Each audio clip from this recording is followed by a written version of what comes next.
You Lord, oh Lord, you Lord, for someday. You Lord, oh Lord, you Lord. Alors bonjour à toutes et à tous, je suis le docteur Pierre Kubitschek, je suis oncologue à l'ICO d'Angers. Dans le cadre de Mai en gris, donc le mois de sensibilisation des tumeurs cérébrales, je vais essayer de vous parler de la prise en charge des adolescents jeunes adultes atteints de tumeurs cérébrales en France, comment est-elle organisée, où se fait-elle et qui sont les acteurs. You Lord, oh Lord. Un oncologue, comme tu dois le savoir, c'est un médecin spécialiste des cancers qui travaille de consort avec d'autres collègues à lui, comme les chirurgiens qui opèrent les maladies, les oncologues radiothérapeutes qui font des rayons pour détruire les tumeurs.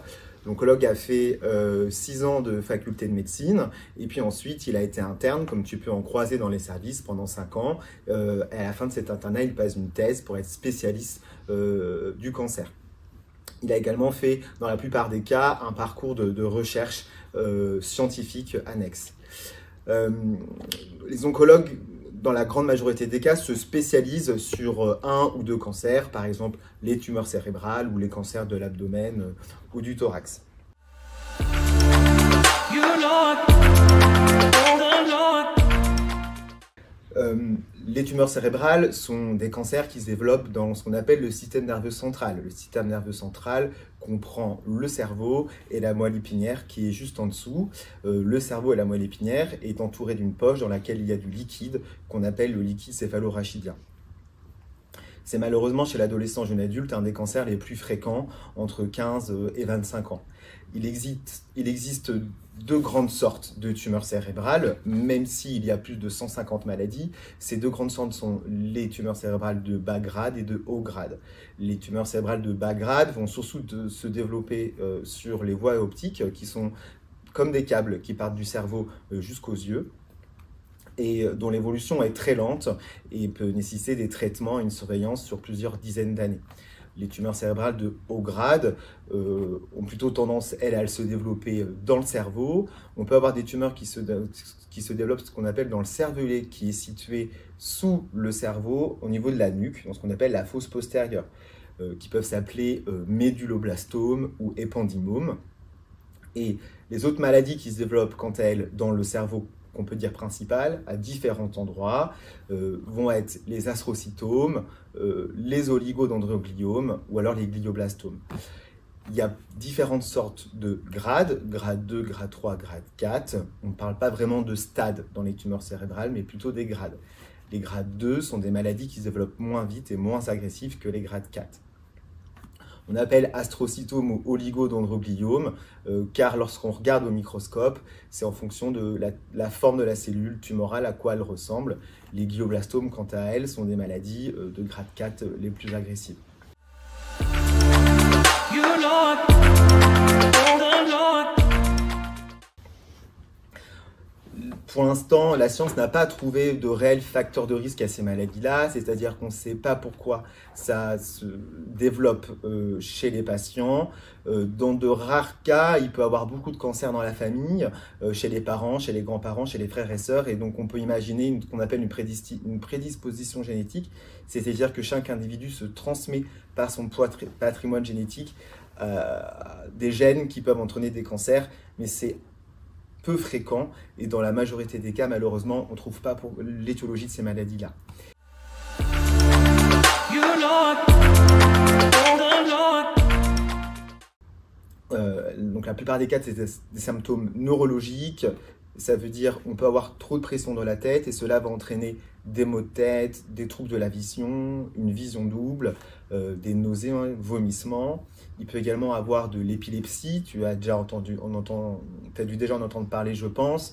C'est-à-dire on perd connaissance et les bras et les jambes ont des mouvements à contrôler. Ça, c'est une épilepsie généralisée. Il peut aussi avoir des épilepsies partielles, où là, c'est seulement un bras ou une jambe qui bouge sans qu'on perde connaissance, ou alors une sensation bizarre, une odeur nauséabonde, ou l'impossibilité de parler pendant quelques minutes peut également être un symptôme de tumeur cérébrale. Il peut avoir des signes généraux comme une grande fatigue, une perte de poids, une dépression, et puis des signes plus qu'on appellera focaux, c'est-à-dire un bras ou une jambe qui bouge moins bien, ou alors la moitié du visage paralysé, une bouche qui s'affaisse. You look, the look. Lorsque ces symptômes arrivent chez un patient, la plupart du temps, il va rencontrer un médecin généraliste, ou alors il va aller aux urgences, il va avoir des premiers examens qui seront effectués. La plupart du temps, d'abord un scanner. Donc le scanner, on est sous une machine, ça dure peu de temps, 15-20 minutes, et il y a un produit de contraste iodé qui est injecté par les veines au patient, et qui est assez désagréable, hein, qui peut faire un petit peu voilà, envie de vomir. Ça permet d'avoir une première image du cerveau. Souvent, c'est complété par une IRM, qui est un examen qui dure plus longtemps, 1 à 2 heures, qui est très brillant, mais pour le coup, qui nécessite aussi un produit de contraste qu'on appelle le gadolinium, et qui donne beaucoup moins d'allergie. Dans de rares cas, on peut faire une ponction lombaire, où cette fois-ci, on pique dans le dos, et on recueille ce qu'on appelle donc le liquide céphalorachidien, le fameux liquide tout autour du cerveau de la moelle épinière, pour chercher des cellules de la maladie. Une fois qu'on a fait ces examens-là, on découvre la tumeur au niveau du cerveau, et il va être capital d'aller prendre un bout de la tumeur afin de la regarder au microscope et de savoir précisément ce que c'est. Donc c'est tout le rôle du neurochirurgien à ce moment-là. Lorsque la tumeur est superficielle et qu'elle est facilement opérable sans risque de séquelles, le chirurgien va enlever tout d'un coup. Lorsque la tumeur est profonde ou trop volumineuse et qu'il y a un risque de séquelles importantes, dans ce cas-là, le chirurgien va faire ce qu'on appelle une biopsie, va prendre juste un bout de tumeur.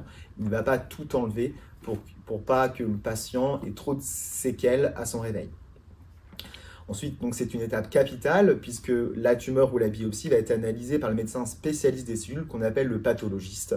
Il va donc regarder à quoi correspond la cellule, les récepteurs qu'elle exprime à la surface et analyser le patrimoine génétique de la cellule tumorale afin de pouvoir trouver un nom précis à la maladie. You look, the look. Ensuite, on parlera du traitement. Faut savoir que en oncologie, de façon globale, l'oncologue, il n'est pas tout seul à décider du traitement.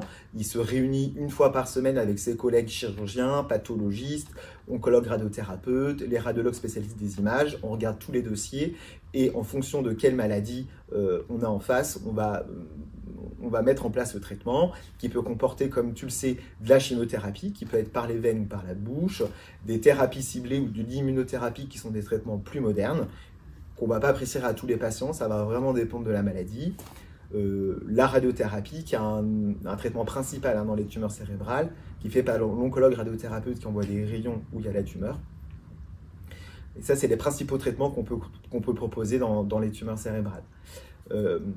Les oncologues aussi qui se sont spécialisés dans les tumeurs cérébrales, ils se rassemblent plusieurs fois par an au sein de sociétés savantes en France afin de pouvoir réfléchir à la prise en charge de ces maladies, réfléchir aux essais thérapeutiques disponibles et toujours essayer d'avancer le plus rapidement possible pour combattre et traiter ces pathologies. You look, the look. Les cancers, les tumeurs cérébrales, c'est des maladies rares. C'est pour ça qu'on ne peut pas traiter les adolescents jeunes adultes dans tous les hôpitaux. Tu peux croiser des patients qui font beaucoup de routes. En effet, c'est des maladies qu'on va traiter que dans les grands hôpitaux comme les CHU ou les centres de lutte contre le cancer, puisque c'est là que sont les médecins spécialistes de ces maladies et ça permet vraiment de prendre le malade le mieux en charge et qui est le traitement le plus moderne et le plus adapté à sa pathologie. You look, the look. Évidemment, il n'y a pas que les docteurs qui soignent les patients atteints de tumeurs cérébrales, c'est toute une équipe avec différents acteurs paramédicaux que tu as pu croiser au quotidien. Évidemment, les infirmiers et infirmières qui sont la pierre angulaire, qui vont coordonner tous les soins, mais aussi les psychologues qui vont être là comme support, les assistants sociaux, les diététiciennes, les profs d'activité physique adaptée, Voilà, tous ces acteurs, c'est capital pour la prise en charge des patients atteints de cancer. De plus en France, la prise en charge des adolescents, jeunes adultes, c'est une priorité afin de prendre en charge la globalité du jeune, c'est-à-dire aussi ses besoins sociaux, psychologiques, éducatifs, professionnels, tout le long de la maladie, mais aussi après la maladie.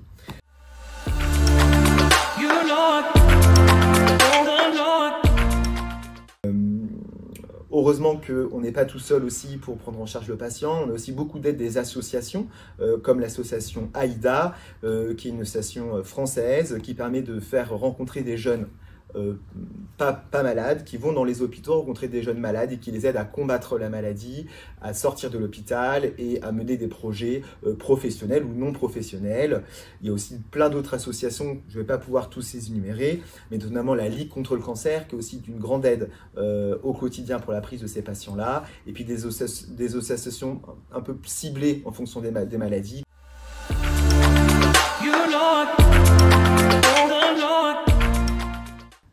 Je pense avoir dire les principaux éléments de la prise en charge des adolescents, jeunes adultes atteints de tumeurs cérébrales. J'espère que ça t'a intéressé et que ça a permis de répondre à certaines questions. Si tu en as d'autres, surtout, tu n'hésites pas à écrire au lien, à écrire à l'adresse mail qu'on va t'afficher.